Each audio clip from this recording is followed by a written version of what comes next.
Hello everyone, welcome to my channel. कैसे हैं आप सब बढ़िया ही होंगे। सो गाइस, आज हम बात करेंगे हड़प्पा सभ्यता के बारे में। हड़प्पा सभ्यता का जो है पार्ट 2 आज जो है कंप्लीट हो जाएगा। पार्ट 1 में मैंने आपको जो है सब कुछ बताया था कि उसकी उत्पत्ति कैसे हुई, उसकी खोज कैसे हुई। आपको मैंने तरह तरह के स्थल बताए थे। तो चलिए वीडियो को स्टार्ट करते हैं। वीडियो के एंड तक आप बने रहेंगे और ये सभी इतिहास के विद्यार्थियों के लिए बहुत ज़्यादा ज़रूरी है ये टॉपिक। तो बस वीडियो के एंड तक आप बने रहेंगे। देखिए, पिछली वीडियो में मैंने आपको सिंधु घाटी की सभ्यता के बारे में बताया। खोज विस्तार किस तरह हुई, निर्माता कौन कौन थे, ये सब मैंने आपको पिछली वीडियो में करवाया। तो पार्ट 1 आप देख लीजिए। स्थल आपको बताए जैसे हड़प्पा के बारे में, मोहनजोदड़ो के बारे में, चहुंदड़ो, रोपड़, कालीबंगा राजस्थान में है, रंगपुर, सूरकोटदा गुजरात में है, सूतकांगेडोर, मिठाथल ये आपके भिवानी में है, हरियाणा के राखीगढ़ी आपके हिसार में है, कोट डीजी पाकिस्तान में है। ठीक है, तो ये सब मैंने आपको बनावली फतेहाबाद ज़िले में है।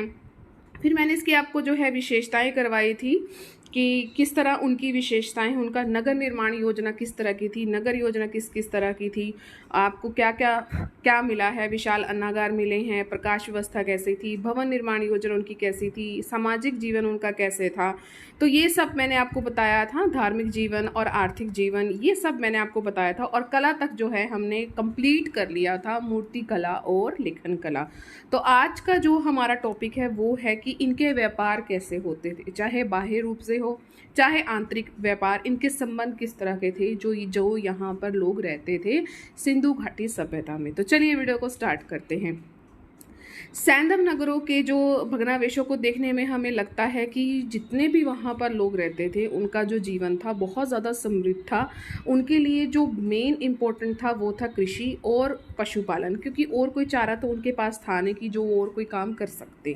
ठीक है, तो कृषि और पशुपालन जो था उस समय अर्थव्यवस्था के आपके महत्वपूर्ण अंग थे। और इसमें आपको जो भी चीज़ें दिखी हैं उसमें जो है घरेलू उद्योग धंधे और व्यापार जो थे इनके आजीविका के साधन थे। ठीक है, तो ये चीज़ें इनके लिए प्रमुख थी उस समय। सबसे पहले हम जानेंगे कृषि को, क्योंकि कृषि ही इनका क्या था, मुख्य आधार थी, मैंने अभी आपको बताया है। और जो सिंधु क्षेत्र था, जो इसकी भूमि थी वो बहुत ही ज़्यादा उपजाऊ थी। उपजाऊ अगर है तो आप समझ सकते हैं कि उसकी पैदावार बहुत ही अच्छी होगी। जो इसमें फसलें हैं वो आपको पता होनी चाहिए कौन सी थी, कितनी थी। ठीक है, तो ये चीज़ आपको याद रखनी है जो मेन है।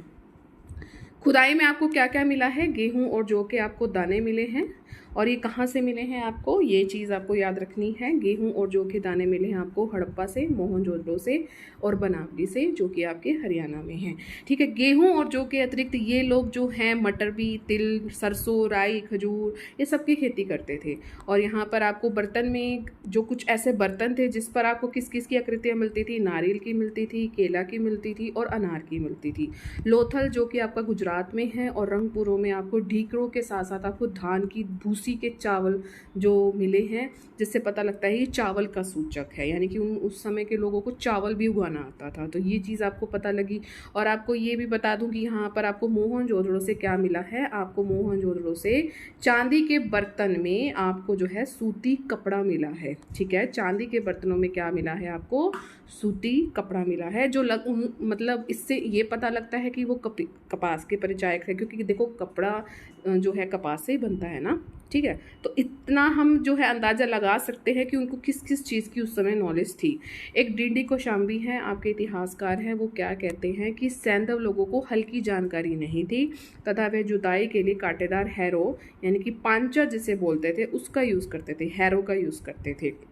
ठीक है, और बीबी लाल ने बताया है, कालीबंगा जो कि राजस्थान में है, उन्होंने ये बताया कि हल से जोती हुई भूमि के चिन्ह वहाँ पर मिले हैं। डी कौशाम्बी ने तो ये कहा है कि इनको हल की जानकारी ही नहीं है। और कालीबंगा में बीबी लाल ने ये स्टेटमेंट दी है कि वहाँ पर हल से जोती हुई भूमि के हमें चिन्ह मिलते हैं, जिससे पता लगता है कि वो हल के क्या हैं, उनको उस चीज़ से वो वाकिफ़ थे। ठीक है, तो कृषि के बारे में सिर्फ इतना ही है। पशुपालन देख लेते हैं। इनका जो दूसरा मुख्य व्यवसाय था वो क्या था, आपका पशुपालन था। अब ये किस तरह पता लगा कि उनका जो है मुख्य व्यवसाय पशुपालन था, क्योंकि मूर्तियाँ होगी, बर्तन हो गए, मोहरे हो गए, उन पे चित्र दिखाई देते थे और इससे अनुमान लगा सकते थे कि लोग इन सब चीज़ों को पालते थे। कौन कौन से लोग जो है पशुओं को, बैल को, गाय को, कुत्ते, सूअर, भेड़, बकरी, हिरण, इन सभी को ये पालते थे। तो इससे एक अंदाज़ा लगाया सकता है, क्योंकि उस समय पशुपालन भी पीक पॉइंट पे था। और कुछ कुछ मुद्राएं इस तरह बनी हुई है कि वहाँ पर आपको हाथी का चित्र भी है। पक्षियों में ये सभी आपको मिल रहे हैं, बिल्ली, बंदर, खरगोश, पक्षी नहीं है खैर, ये मोर, तोता, उल्लू, ये सभी इससे सब ये परिचित थे। वहाँ के जितने भी लोग थे इन सभी चीज़ों से परिचित थे। ये चित्रों के आधार पर हम कह सकते हैं कि वहाँ पर पशुपालन इनका मुख्य व्यवसाय था। और इसमें ये भी दिखाया कि कुछ लोग मांस भी खाते थे, ठीक है। और जंगली जानवर से परिचित थे, बाघ से भी थे, भालू से थे, गैंडे से थे, ठीक है। तो पशुपालन में ये हो गया। अब बात करेंगे हम कि इनके उद्योग धंधे की। उद्योग धंधे में ये जो है शिल्प और उद्योग धंधों में भी बहुत ज़्यादा रुचि लेते थे। खुदाइयों से हमें क्या क्या मिली हैं, तकलियाँ मिली हैं, कुछों को बाट, सुइयाँ मिली हैं, कपड़ा बुनना ऐसे लगता है अगर सुइयाँ मिली हैं तो उन्हें ये था कि कपड़ा बुनना एक प्रमुख उनका उद्योग था। दयाराम साहनी जिन्होंने मोहनजोदड़ो की खोज की थी, हड़प्पा सभ्यता की करी थी 1921 में, उनको चांदी के कलश में कपड़े का टुकड़ा मिला है। मैके ने अनेक वस्तुओं में लिपटे हुए धागे इनको मिले हैं। लोग कपड़े रंगने, उन्हें सीने, कढ़ाई में निपुण थे। यानी कि ओवरऑल आप कह सकते हो कि शिल्प में, और अगर ये शिल्प कोई काम कर रहे हैं तो उद्योग धंधे भी काम करते होंगे, किसी ना किसी को तो बेचते ही होंगे ना, ठीक है ना। तो इस तरह से अंदाज़ा लगाया जा रहा है। योगी की मूर्तियाँ मिली हैं, अलंकरण युक्त जो है शाल मिली है जो ओढ़े हुआ है, सोना, चांदी, तांबा और पीतल, कांसा, ये सभी धातुएं मिली हैं। स्वर्णकार आपको धातु कार्य निपुण थे। मोहनजोदड़ो में आपको तांबे का गला हुआ ढेर मिला है, धातु को गलाने, पीटने, उन पर चढ़ाने की विधि, ये सभी चीज़ों से ये परिचित थे। इस चीज से अंदाजा लगाया जा रहा है कि शिल्प और उद्योग धंधे में जो सैंधव सभ्यता के लोग थे वो अग्रसर थे, ठीक है। एक ये आपको याद रखना है कि चहुंदड़ों में आपको सेल खड़ी की मुहरें मिली हैं, ठीक है। तो ये चीज़ भी इम्पोर्टेंट है।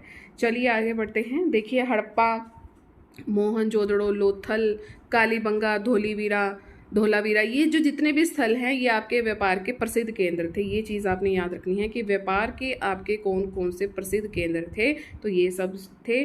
और ये लोग मैसूर से क्या क्या मंगवाते थे, सोना मंगवाते थे, राजस्थान, बलूचिस्तान तथा मद्रास से तांबा मंगवाते थे, अजमेर से ये शीशा मंगवाते थे, कश्मीर से ये बहुमूल्य पत्थर मंगवाते थे, अफगानिस्तान, तुर्कमेनिया, मेसोपोटामिया, ईरान, इन देशों से भी ये लोग कच्चा माल मंगवाते थे। तो इतनी इनको नॉलेज थी। नेक्स्ट है आपका माप तथा तोल। माप तथा तोल भी ये रखते थे। हड़प्पा, मोहनजोदड़ो, चहुंदड़ो, सुत कांगेडोर, इन स्थलों पे हमें कई प्रकार के मानक प्राप्त हुए हैं जिनसे हम ये लगा सकते हैं, ज़्यादा अंदाज़ा लगा सकते हैं कि इनको मापना भी आता था और तोलना भी आता था, ठीक है। और हड़प्पा से इन्हें तांबे के मापदंड भी मिले हैं, सिर्फ आपको इतनी बात याद रखनी है। और लोथल से इनको हाथी दांत का मापदंड मिला है। लोथल आपका कहाँ है, गुजरात में है। तो गुजरात में भी इनको हाथी दांत का मापदंड मिला है। और व्यापार में मुहरों का भी इन्होंने क्या किया है, यूज़ किया है। तो इससे ये पता लगता है कि को इस चीज़ की भी नॉलेज थी, ठीक है। आप समझ गए होंगे इस क्वेश्चन को। नेक्स्ट है आपका कलात्मक उपलब्धियों पर हमने जो है प्रकाश डालना है कि जो सैंधव सभ्यता के लोग थे उनकी उपलब्धियां किस तरह थी, कि कला में किस तरह वो निपुण थे। चलिए देखते हैं। कला ने भी बहुत ज़्यादा प्रगति करी है, इस क्षेत्र में भी बहुत ज़्यादा प्रगति की गई है सिंधु सभ्यता के लोगों के द्वारा। और इस सभ्यता के जितने भी शासक और व्यापारी थे ये सभी कला प्रेमी थे और इन्होंने इसमें चीज़ में बहुत ज़्यादा महत्वपूर्ण योगदान भी दिया है। सबसे पहले है आपका मूर्ति कला। इसमें क्या क्या मिला है आपको, खुदाइयों से आपको पत्थर मिले हैं, धातु और मिट्टी की आपको मूर्तियाँ मिली हैं, ठीक है। मोहनजोदड़ो से हमें क्या क्या मिला है, ऐसे आपने ना जैसे ऐसे लिखना है, इसको अपने पैराग्राफ में नहीं लिखना। एक तो ना लिखने का अपने को तरीका बदलना पड़ेगा अपना। देखो मोहनजोदड़ो से आपको जो मिली है योगी की मूर्तियाँ मिली हैं। थोड़ी आज मेरी तबीयत डाउन है उसके लिए सॉरी। तो मोहनजोदड़ो से आज आपको क्या मिला है, योगी की मूर्ति मिली है। इस तरह आप याद कर लेना, ठीक है। नेहा मैडम ने आज बताया कि मोहनजोदड़ो से आज हमें मूर्ति की मिली है, किसकी मिली है, योगी की मिली है। और हमने इसमें एक बात जो खास ध्यान रखनी है कि इस मूर्ति में मूछें नहीं थी तथा दाढ़ी विशेष रूप से संवारी गई थी, ठीक है। योगी के बाल पीछे फीते से बंधे हुए थे, ठीक है। और उनके नेत्र जो थे अध खुले हैं, होठ मोटे थे, दृष्टि नाक के अगले भाग पर टिकी हुई। तो इस तरह जो है आपने इस चीज़ को याद रखना है। धातु मूर्तियों में जितना भी आपको सर्वाधिक उल्लेखनीय मोहनजोदड़ो से हमें मिलता है 4.5 सेंटीमीटर लंबी नर्तकी की हमें क्या मिली है, कांस्य मूर्ति मिली है। और इसका जो बायां हाथ था वो कलाई से लेकर कंधे तक, मतलब इतनी सारी उस लेडी ने चूड़ियाँ उसको पहना रखी थी जो नीचे की ओर लटक रहा था। दाएं हाथ में उसने कंगन पहने हुए हैं और ये कहाँ पर टिका हुआ है, उसकी कमर पर टिका हुआ है। बाल इसमें उसके घुंघराले हैं जो जूड़े में बंधे हुए हैं। तो इतनी चीज़ें ना जो आपने याद रखनी है, ये मेन पे ही मैंने जो है टिक कर रखा है। ठीक है। लाल रंग की पकाई हुई मिट्टी की मूर्तियाँ भी मिली हैं हमें, जिसमें पुरुष नारी पशु पक्षी की हमें मूर्तियाँ मिली हैं। हमें मातृ देवी की मूर्तियाँ मिली हैं। तो ये अंदाज़ा लगाया जा सकता है कि मातृ देवी में बहुत ज़्यादा विश्वास रखते थे। ये आपको तरह तरह के आपको जो है जानवर मिले हैं। काचली मिट्टी की भी मूर्तियाँ मिली हैं। ठीक है। तो ये सब चीज़ें आपको याद रखनी है। मूर्ति कला में जो कह सकते हो जो सबसे ज़्यादा फोकस किया गया था वो किया गया था मिट्टी पर। तो मिट्टी के आपको बहुत सारे अवशेष मिले हैं, उनसे तरह तरह के मूर्तियाँ मिली हैं, कहाँ कौन सी मिली है, तो ये चीज़ आपको इसमें याद रखनी है।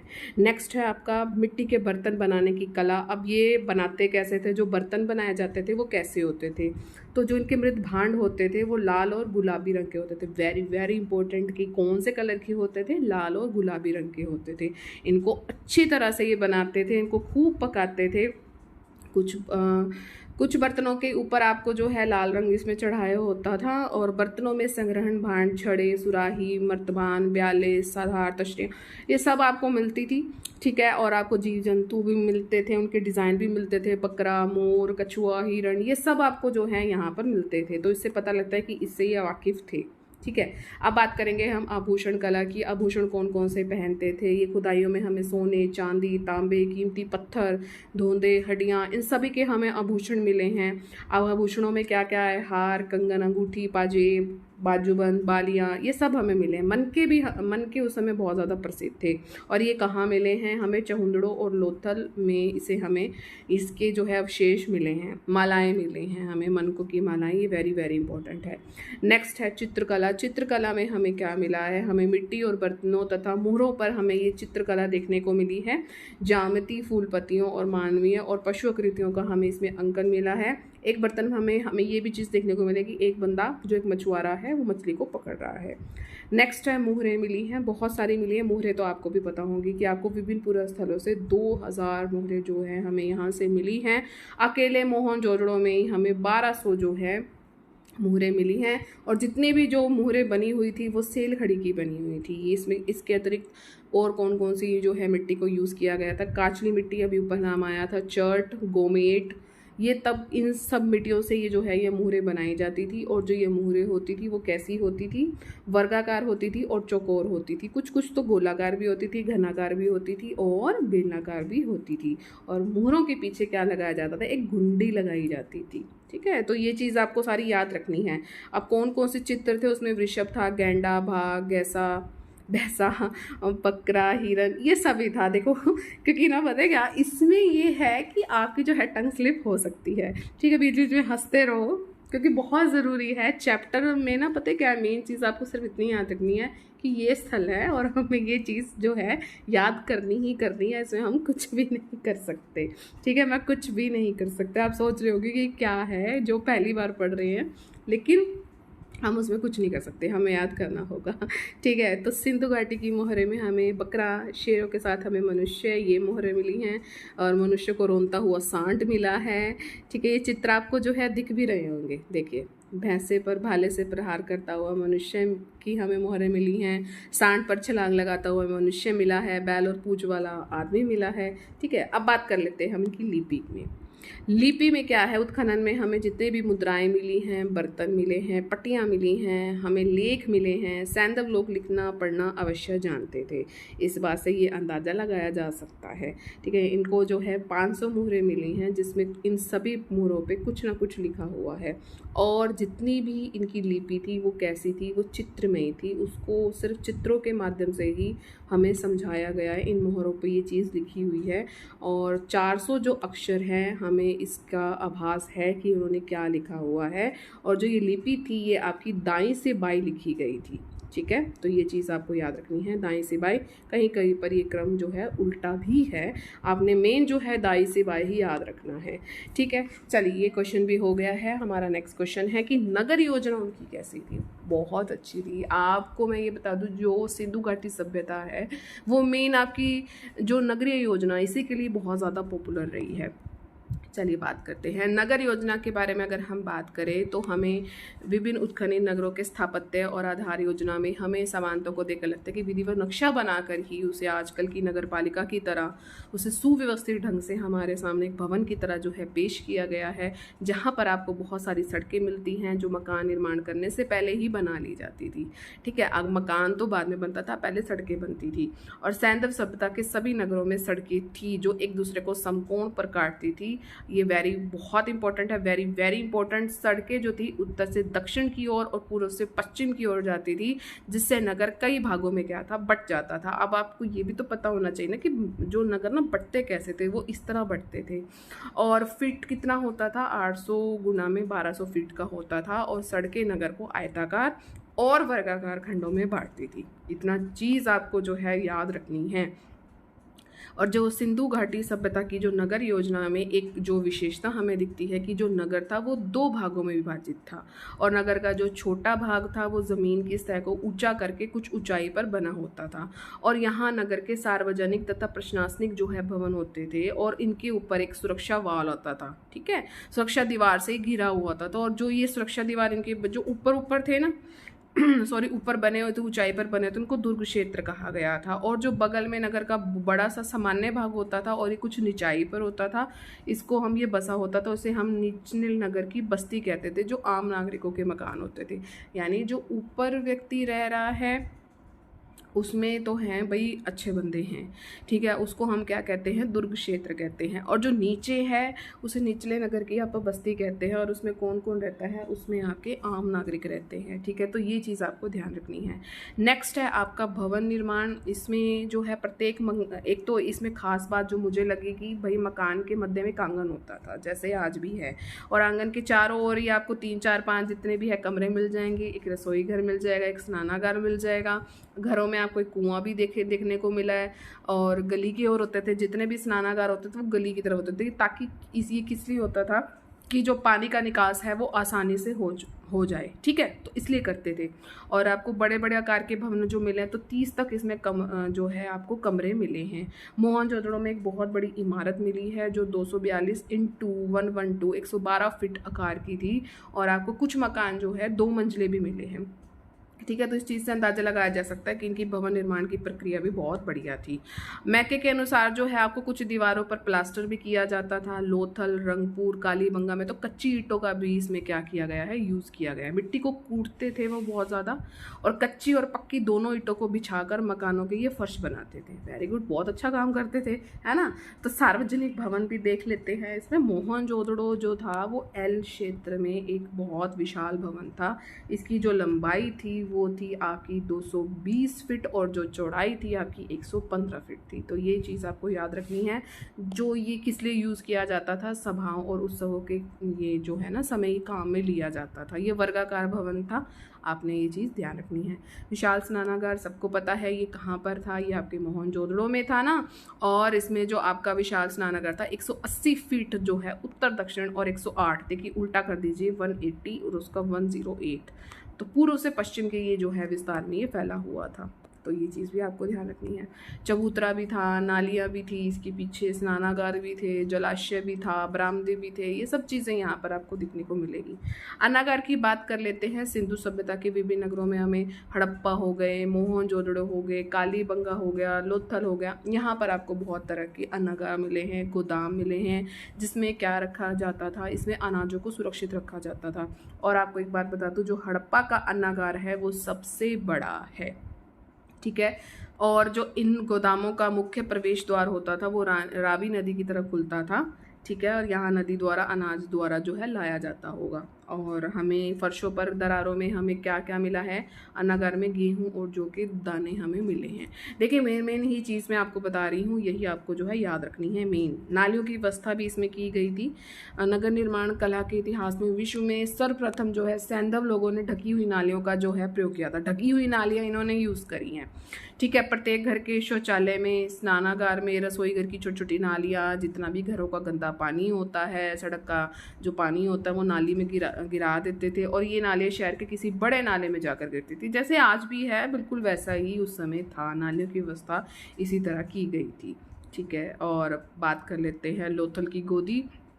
इसमें लोथल में आपको 14 मीटर लंबा, 36 मीटर चौड़ा एक पक्की ईंटों का ढांचा मिला है, ठीक है। तो ये चीज़ ध्यान रखनी है आपने। नगर नियोजन, सड़कें, नाले व्यवस्था, स्नानागार, भंडार गृह, सभा भवन जो आपको मोहनजोदड़ो में मिले हैं, ये सैंधव सभ्यता के शिल्प कौशल और उच्च वास्तुकला के क्या है, परिचायक है। अब हमने सारा चैप्टर रीड कर लिया है, आपने देखा, बहुत बारीकी से देखा कि कौन सी चीज़ कहाँ मिल रही है, और ये सब आपको याद करना है। आप जानते हैं कि इनका पतन कैसे हुआ। देखिए पतन तो हुआ है ना, तभी नेक्स्ट कुछ आया है। तो देखते हैं इनके पतन के क्या क्या कारण थे। आर्यों का आक्रमण मानते हैं आपके सर जो है आपके मार्टिन व्हीलर, गार्डन चाइल्ड, पिगर्ट, ये सारे आपके इतिहासकार हैं। इन्होंने क्या चीज़ मानी है, इन्होंने ये माना है कि आर्यों ने जो है आक्रमण कर दिया था और इस वजह से इस सभ्यता का पतन हो गया था। मोहनजोदड़ो के अंतिम स्तर से हमें कुछ स्त्री पुरुष बच्चों के अस्थि पिंजरों में कुछ पर तेज धार वाले शास्त्र के घाव के निशान मिले हैं, जिससे ये पता लगता है कि इन सबको सामूहिक रूप से मारे गए थे और इन पे अटैक किया था। किसने किया था? आर्यों ने, ठीक है। और कुछ विद्वान इस मत को नहीं मानते हैं क्योंकि आर्यों की संख्या इतनी भी ज़्यादा नहीं थी कि विशाल क्षेत्र में फैली सभ्यता को नष्ट कर दे, ठीक है। यदि आर्य आक्रमण हुआ है तो किसी आर्य का अस्थि पिंजर भी अवश्य मिला होगा, कि सारे जो आपके यही जो यहाँ पर लोग रहते थे उन्हीं को ही मारा गया, तो उनके भी तो मिलने चाहिए थे।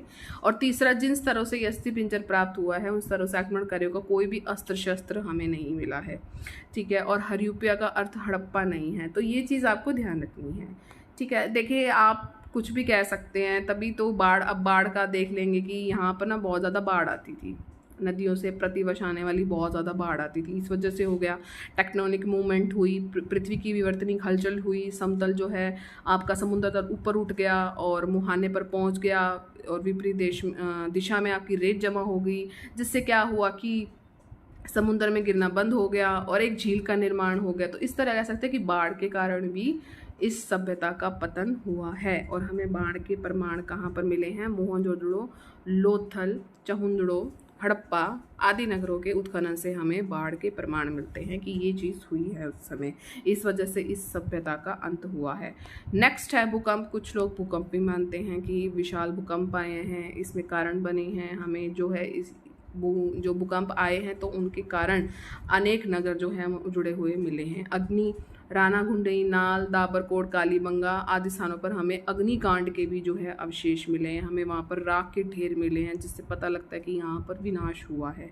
बदलती जलवायु भी कई लोग मानते हैं कि सैंधव सभ्यता का विनाश जो है जलवायु परिवर्तन के कारण हुआ है, क्योंकि राजस्थान, पंजाब, इन क्षेत्रों में हमें यहाँ पर बहुत सारे वन थे, बहुत अच्छी वर्षा होती थी, तो इस तरह भी कह सकते हो कि वर्षा में कमी आ गई तो इस कारण वहाँ पर सूखा उत्पन्न हो गया और इस तरह नदियाँ भी बिल्कुल सूख गई थी और इस कारण जो है नगरों का पतन हुआ। महामारी भी कई लोग मानते हैं कि यू कैनेडी ने ये स्टेटमेंट दिए कि मोहनजोदड़ो से जितने भी हमें नर कंकाल मिले हैं उससे ये हमें पता लगा है कि सैंधव निवासी मलेरिया, प्लेग और महामारी ऐसी जो हैं भयानक बीमारियों का शिकार हुए हैं और इससे बहुत ज़्यादा गहरा धक्का लगा है। प्रशासनिक शिथिलता भी आई है। सर जॉन मार्शल ने कहा है कि मोहनजोदड़ो के हमें उत्खनन से पता लगता है कि सभ्यता के अंतिम चरण में न केवल प्रशासन में शिथिलता आई है बल्कि नागरिक स्तर भी इसमें जो है बहुत ज़्यादा गिरता जा रहा था। व्यापार में गिरावट है, इस वजह से कह सकते हो इस सभ्यता का बहुत ज़्यादा अंत हुआ है, पतन हो गया। कि सिंधु क्षेत्र में पहले कृषि और उत्पादन हमने बहुत अच्छे से पढ़ा, इसमें कमी हो गई और सैंधव लोगों का व्यापार चलता था। राजनीतिक अस्थिरता से जो है व्यापार अवरुद्ध हो गया तो अर्थव्यवस्था चरमरा गई, तो पतन का कारण बन गई, ठीक है। तो इस तरह जो है सैंधव सभ्यता को समाप्त कर दिया गया। और ये जो चीज़ है आप अब देख सकते हो कि इतनी बड़ी सभ्यता है वो एक दिन में तो समाप्त नहीं हो सकती है। देखिए कई कारण होते हैं किसी के पतन के, चाहे कोई भी व्यक्ति हो या कोई भी सभ्यता हो। आप जितना भी इतिहास पढ़ते हैं जितना भी, तो एक टाइम पे ऐसा नहीं होता कि एक दिन में आपका झट से सब कुछ ख़त्म हो जाएगा। उसके पतन के बहुत सारे कारण होते हैं, मेजर कारण होते हैं, उसके बाद उस चीज़ का पतन होता है, ठीक है। और वो धीरे धीरे होता है, धीरे धीरे होता है, एकदम से कुछ भी नहीं होता। आपकी पर्सनल लाइफ भी देख लीजिए, सब कुछ धीरे धीरे होता है। अगर पतन होना होता है तो वो धीरे धीरे होता है, और अगर आपको कहीं पर चढ़ना होता है, अपनी मंजिल को पाना होता है, तो वो भी धीरे धीरे होता है। वो एकदम से कुछ भी नहीं मिलता, एक दिन में किसी को कुछ भी नहीं मिलता, ठीक है। That's all for today. तो कैसा लगा ये सेशन? मुझे उम्मीद है बढ़िया लगा होगा। अगर आपको अच्छा लगा है और इस तरह आपका हड़प्पा सभ्यता ये चैप्टर बिल्कुल कंप्लीट हो गया है, तो मैक्सिमम आप लाइक ज़रूर करें, शेयर ज़रूर करें, सब्सक्राइब का रेड बटन उसे ज़रूर प्रेस करें। और आज मेरी तबीयत ख़राब है, थोड़ा उसे अवॉइड करना, ऑल पर ज़रूर क्लिक करना, और मैक्सिमम जो है अपने फ्रेंड्स के साथ शेयर करना कि जो आपके कॉम्पिटिटिव एग्ज़ाम की प्रिपरेशन कर रहे हैं, चाहे BA के विद्यार्थी हो, चाहे आप MA के विद्यार्थी हो, ये चैप्टर आपके लिए जो है बहुत ज़्यादा इंपॉर्टेंट है, सभी को पढ़ना चाहिए। प्राचीन इतिहास में मोस्ट हाईलाइटेड जो कहूँगी ये टॉपिक रहता है, तो सभी को इसका ज्ञान होना चाहिए, हमें कौन सी चीज़ कहाँ से मिली है। और एक तो ऋतिक रोशन की एक मूवी भी है मोहनजोदड़ो, तो उसने एक कॉन्सेप्ट बना लिया कि हाँ भाई कि उस समय कैसे होता, तो आप समझ सकते हो कि इसकी इंपॉर्टेंस क्या है इस टॉपिक की। तो चलिए मिलेंगे नेक्स्ट सेशन में। Till then thank you so much for watching. Bye bye guys and take care.